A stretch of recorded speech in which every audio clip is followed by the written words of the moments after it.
Olá a todos, continuamos dentro do nosso tópico sobre estruturas de mercado. A nossa aula é sobre concorrência perfeita e sobre monopólio.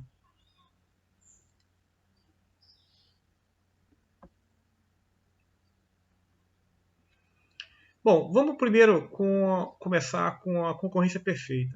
As condições básicas para que o mercado seja considerado em concorrência perfeita são a existência de muitas firmas competindo nesse mercado, o fato dos bens serem homogêneos, então você, em essência, está trabalhando com o mesmo bem ou serviço, e os clientes têm acesso total às informações, então eles sabem os preços que estão sendo praticados por todas as firmas que concorrem nesse mercado. Então essas seriam as condições básicas que sinalizariam, que indicariam que o mercado ele está em concorrência perfeita.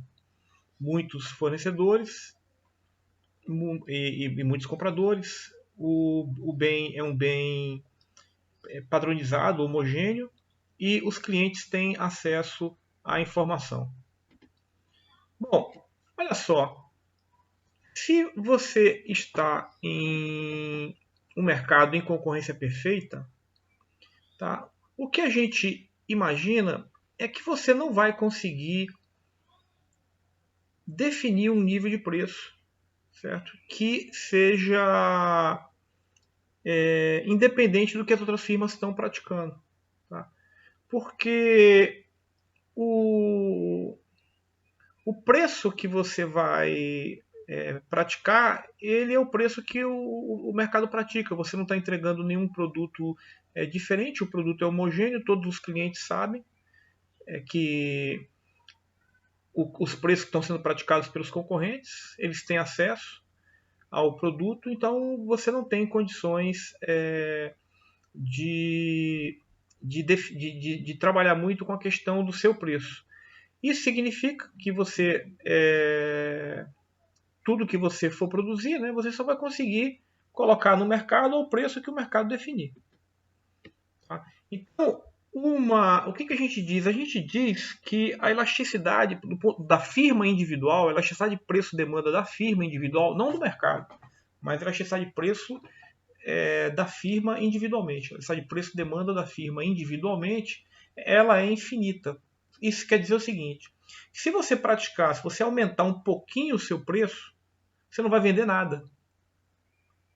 E se você baixar um pouquinho o seu preço em relação ao mercado, você vai vender tudo. É por isso que a elasticidade dita é infinita. Porque você ou vende tudo ou não vende nada se você variar um pouquinho o seu preço.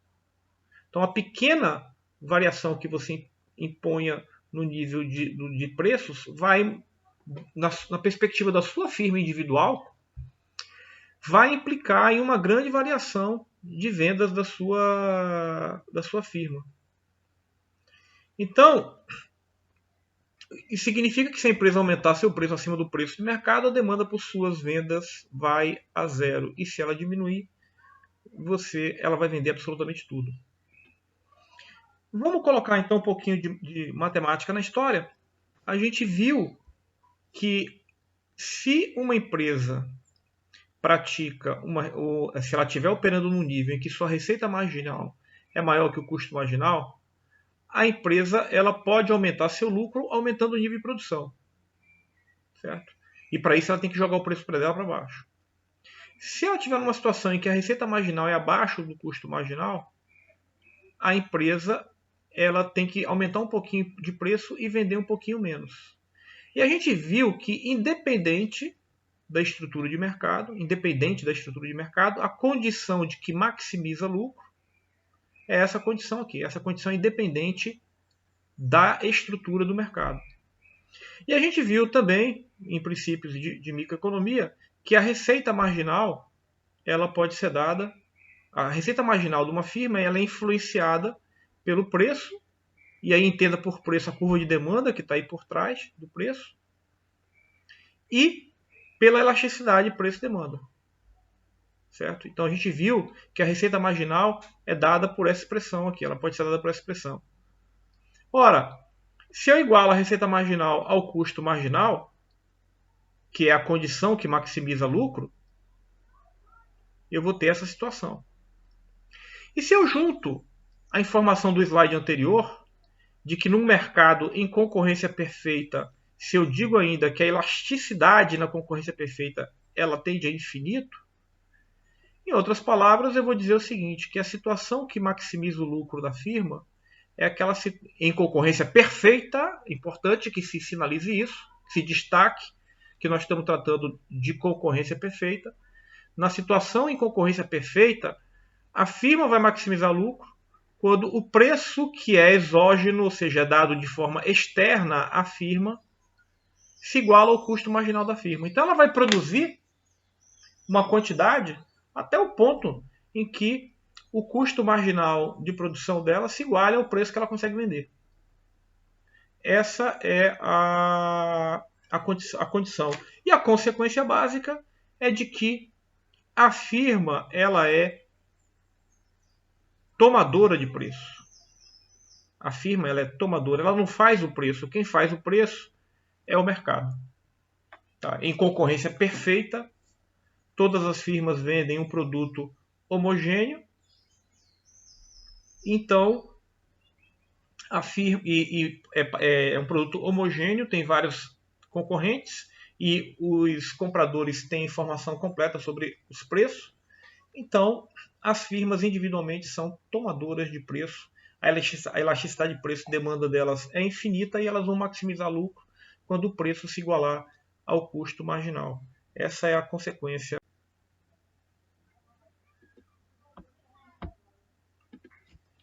Então, vamos a um exemplo.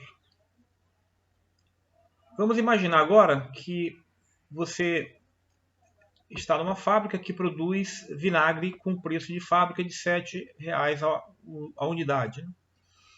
Bom, o custo fixo que você tem por dia é de R$50 e os custos totais, de acordo com essa tabela aqui, eles são apresentados aqui nessa terceira coluna, os custos totais de produção. Então aqui lembre que nos custos totais, se são custos totais, eu tenho custo fixo e custo variável. Bom, a nossa ideia aqui é só observar para a tabela e verificar como que a formação do preço que maximiza o lucro ela é alcançada. Olha só, na primeira coluna a gente tem as quantidades produzidas. Então, se eu não produzo nada, meu custo total é 50, que é justamente o custo fixo. Se eu produzir 10 unidades, tá, eu vou ter um custo total de 85. Então, a 10 unidades eu vou ter um custo fixo de 50 e um custo variável, total de 35, um custo variável, 50 mais 35 vai dar os 85 aqui. Então, lembre que se eu produzir 20 unidades, o meu custo vai aumentar e o meu custo variável aqui agora passou a ser de 65, né? Porque eu estou produzindo agora 20 unidades. Então, meu custo, a minha função custo, ela está aqui representada pelos dados que estão apresentados na terceira coluna. A receita total, como o preço é dado, eu estou em um mercado em concorrência perfeita, o preço é sempre 7. Então, a receita total vai ser a quantidade multiplicado por 7, que é o preço. E é um mercado em concorrência perfeita. Como a gente viu, a firma ela é tomadora de preço. Então, aqui está a receita total. Ora, quem é o lucro? O lucro é a receita total menos o custo total. Então, nessa quarta coluna, nós temos aqui a função lucro. Então, o que a gente tem? Se eu não produzo nada, eu vou estar pagando 50 por dia de custo fixo. Se eu produzir 10 unidades, eu tenho 15 eu tenho um resultado negativo ainda, tá? De 15. Se eu produzir 20 unidades, eu já tenho aqui um resultado positivo, eu já tenho um lucro de 25. Então, olha só, o lucro é receita menos custo, na medida em que eu estou aumentando aqui até um determinado nível as minhas receitas, eu vou aumentando o lucro, mas vocês vão ver que o lucro não aumenta indefinidamente. O lucro não aumenta indefinidamente. Bom, quem é a receita marginal? Tá? Receita marginal, a gente já viu que a receita marginal pode ser calculada como variação de receita total por variação de quantidade. Se vocês dividirem aqui a variação, né, de receita, ó, 70 menos 0 sobre 10 menos 0, eu vou ter que a receita marginal é 7. Ora, não é nenhuma surpresa, porque o preço está fixo. O preço está fixo. Eu estou no mercado em concorrência perfeita. Minha receita marginal, na verdade, é o que eu vendo de cada um dos produtos, porque o preço não muda. Então, essa é a minha receita marginal. O custo marginal, a gente viu aqui, ó, variação do custo pela quantidade. Então, vamos calcular quem é o custo marginal aqui. Ó. É delta custo, 85 menos 35 sobre 10 menos 0. Vai dar 3,5. Quem que é o custo marginal aqui? 115 menos 85. 115 menos 85 dá 30. Dividido por 20 menos 10 dá 10. 30 dividido por 10 dá 3. Calculei o custo marginal. Então, ó, custo marginal está sendo calculado aqui. Do mesmo jeito, eu tenho 155 menos 115 dá 40. 40 dividido por 10 deu 4. Tá? Meu custo marginal. Então, essa é a evolução do custo marginal. Ora, a condição que maximiza o lucro, certo? É a condição em que receita marginal igual a custo marginal. Onde é que isso vai acontecer? Receita marginal 7 igual a custo marginal. Nesse ponto aqui, ó, eu tenho receita marginal se igualando a custo marginal. Ou seja, lucro marginal, que está nessa coluna, quem é o lucro marginal? É a receita marginal pelo custo menos o custo marginal. Lembrando, o que é receita marginal? É a receita por uma unidade adicional vendida. O que é o custo marginal? É o custo por uma adicional, é o custo de uma unidade adicional para fabricar essa unidade adicional. E o lucro marginal é a diferença entre a receita que eu tenho por essa unidade adicional menos o custo por essa unidade adicional. Então, olha aqui, ó. No momento em que o lucro marginal, o lucro na margem, ou seja, o lucro de uma unidade adicional, ele é 0, eu tenho o ponto de max lucro, maximização do lucro.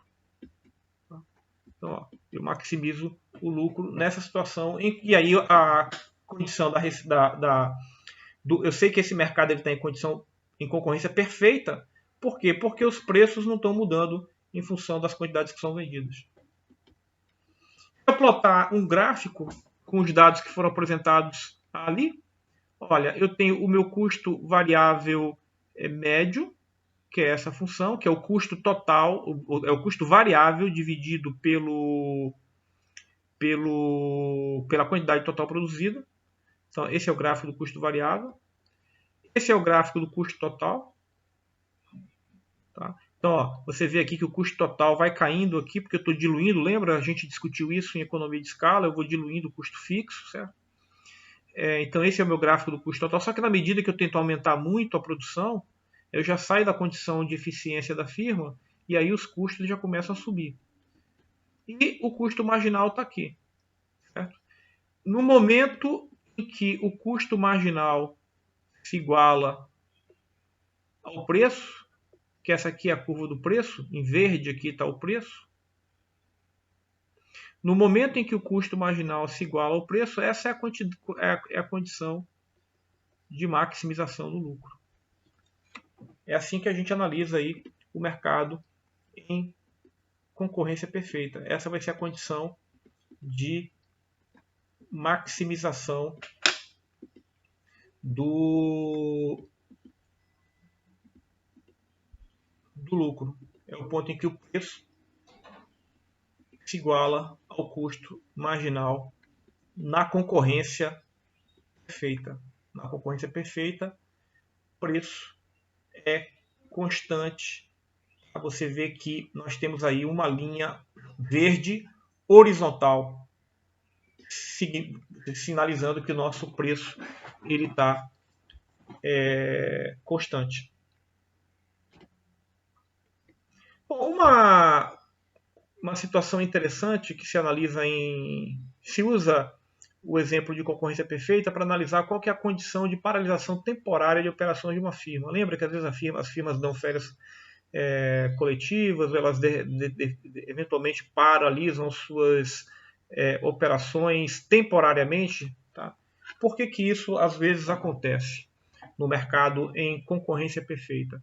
Vamos ver que a receita total da firma é preço vezes quantidade, certo? E aqui é o nosso custo variável da firma. Então vamos ver que é bem intuitivo que se a receita que eu tenho ela não for suficiente para cobrir aqui os meus custos variáveis, é melhor eu parar. Tá? Por quê? Porque o que eu consigo aqui de receita não cobre o custo variável, que são os insumos, energia, e utilidades que eu tenho que pagar para produzir alguma coisa. Então, nessa situação, eu vou preferir parar. Ou seja, se minhas receitas, ainda que eu tenha prejuízo, mas se elas cobrirem pelo menos o custo variável, eu vou continuar produzindo, porque mesmo que eu esteja tendo prejuízo, o que sobrar daqui eu vou usar para poder pagar os custos fixos, parte dos custos fixos, porque eu estou assumindo que eu estou tendo prejuízo. Tá? Então suponha aqui que eu tenho uma situação em que a firma ela tem receitas totais menor do que o custo total. Ora, mas se nessa situação ela tiver receita total maior do que pelo menos o custo variável, ela vai continuar produzindo. Só que se a receita cair abaixo do que ela tem de custo variável, ela não vai, ela vai fechar as portas, ela vai pelo menos paralisar, ainda que temporariamente. Bom, se a gente divide os dois lados, se a gente passa aqui o custo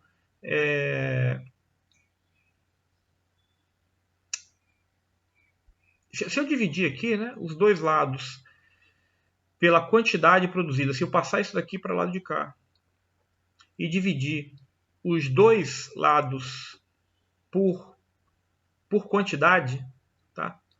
O que eu tenho aqui em última instância? Eu vou querer que o custo variável unitário, que é o que eu tenho desse lado aqui, ó, meu custo variável unitário, seja maior do que preço. Essa é a condição. Certo? Só que eu sei que o custo variável unitário é o meu custo variável médio. Então, o que eu quero? O que eu quero não. Eu estou ali analisando se eu devo parar ou não. Tá? Se essa situação aqui acontecer, ó, ou seja, se as receitas não forem suficientes para cobrir o custo variável, eu vou parar. Isso significa que se o custo variável médio for maior do que o preço, eu paro. Tá? Se o custo variável médio for maior do que o preço, é melhor eu parar, o que também é intuitivo. Tá? Então, se o preço é dado e se meu custo variável médio ele é maior do que o preço, é melhor não fazer nada.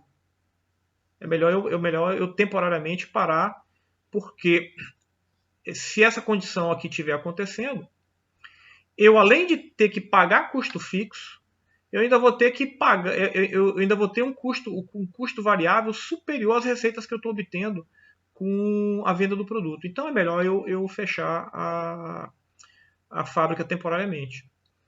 Ora, essa situação aqui, a gente viu que em concorrência perfeita, isso é o custo marginal. Então, em outras palavras, o que eu estou dizendo aqui é o seguinte, que o custo variável médio for maior do que o custo marginal, então é melhor eu não produzir. Tá? Então, eu não devo produzir se o custo variável médio for maior do que o custo marginal numa situação em concorrência perfeita. Tá?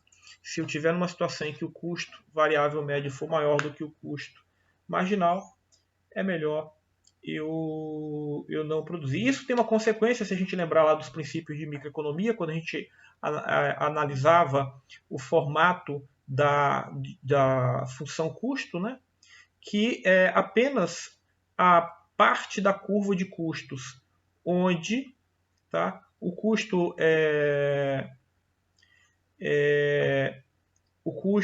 marginal fosse maior do que o custo variável médio, apenas naquelas situações é que a firma operaria. Nas situações ao contrário, em que o custo variável médio era maior do que o custo marginal, eu não operaria. Só para lembrar aqui, ó, o que a gente está querendo dizer, lembrando aqui as funções de custo, o que a gente estava querendo dizer é que só a parte aqui da direita, certo? É que onde o custo marginal aqui, ó, está acima do custo variável médio, só nessa parte da direita é que eu imagino que a firma vai operar. Na parte aqui da esquerda, em que o custo variável médio é maior do que o custo marginal, a firma não vai operar. A firma só opera nessa região que está aqui para a direita. E aí, se vocês lembrarem lá daquelas discussões que a gente tinha de rendimento crescente e rendimento decrescente de escala, tá? Então, vocês vão ver que me interessa aqui, na verdade, na função de custo, apenas o lado aqui direito da função de custo, uma vez que a firma vai preferir ficar fechada se ela estiver operando desse lado esquerdo. Bom, e vamos ver como é que forma-se o lucro em uma situação em concorrência perfeita. Vamos lembrar o seguinte, tá? Que esse aqui é o gráfico de custos e preços unitários, né, da firma contra a quantidade produzida.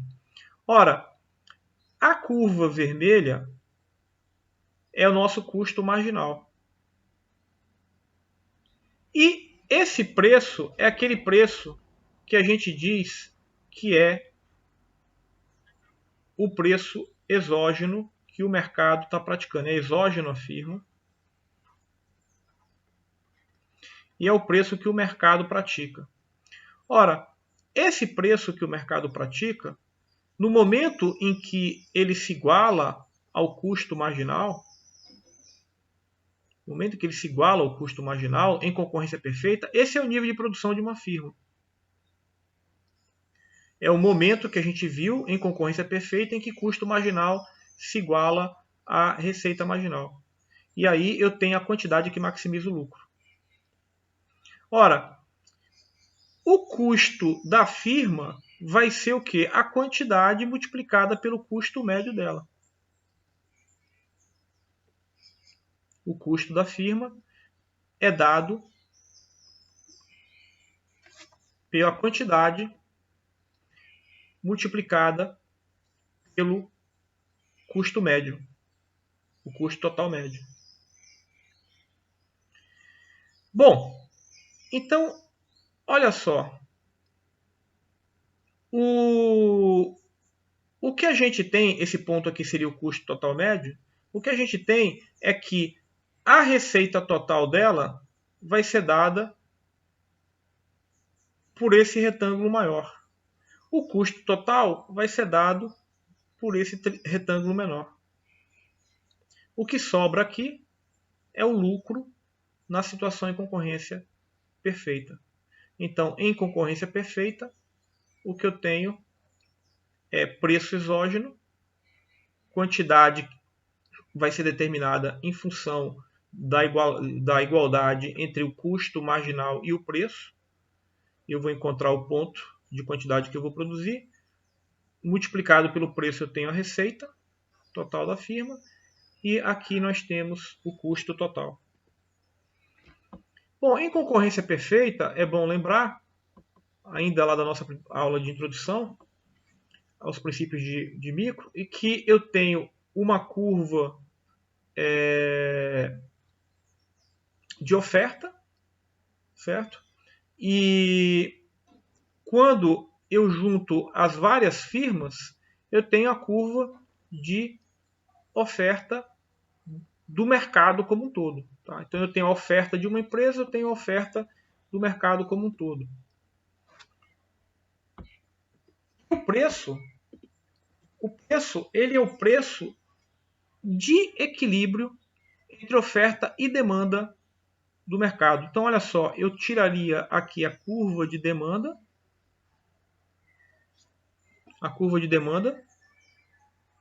do mercado, curva de demanda, que nós vimos em princípios de micro.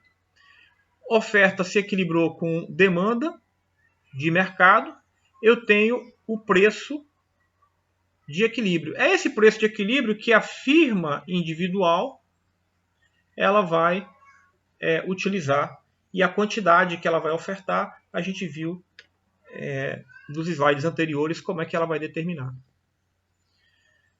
Então, a curva de mercado, a curva de demanda do mercado, ela vai medir a relação entre o preço que o mercado pratica e a quantidade que os consumidores estão dispostos a pagar. Tá? E o equilíbrio entre oferta e demanda de mercado vai definir o nível geral de preço para aquele produto. Tá? Com o preço, a firma individual vai e encontra seu nível de produção. Tá? E o nível de produção vai ser aquele em que o preço de mercado se iguala ao custo marginal de produção dela. Tá?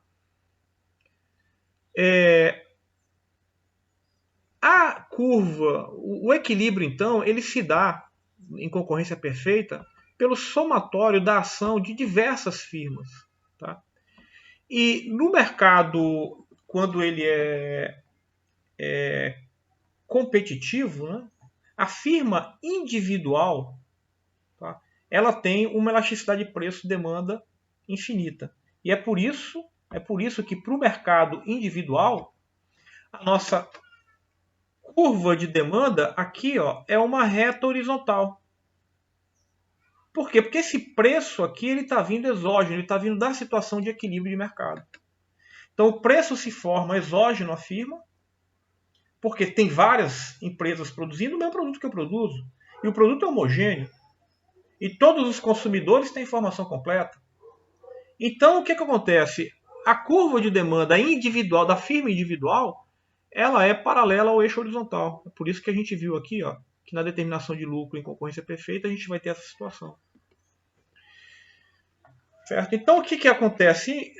Sumarizando, a gente tem o mercado se equilibrando num nível de preços e esse nível de preços sendo trazido para a firma individual em concorrência perfeita e determinando em concorrência perfeita, determinando esse preço, o mercado determina, e esse é o preço que eu individualmente, operando no mercado em concorrência perfeita, não tenho muito o que fazer. O máximo que eu posso fazer gerencialmente é reduzir meus custos.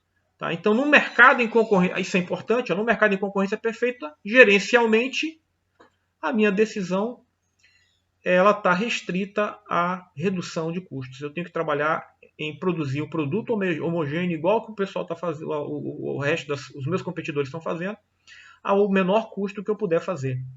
A isso se restringe a decisão do gestor no mercado em concorrência perfeita. É tentar reduzir custo. No monopólio, a situação é diferente. Tá? Então, no monopólio, a curva de mercado, curva de demanda é a própria curva da firma. Lembre que no exemplo anterior, o mercado consolidava ali a estrutura de equilíbrio de preço E a firma individual ela era tomadora de preço na concorrência perfeita. Já no monopólio é diferente. No monopólio, a minha firma ela que determina toda a curva de demanda de mercado. Tá? Então, o que a gente vai encontrar no monopólio é o monopolista, né, o dono do monopólio, ele vai determinar a quantidade que ele vai produzir em função da condição que ele maximiza o lucro dele.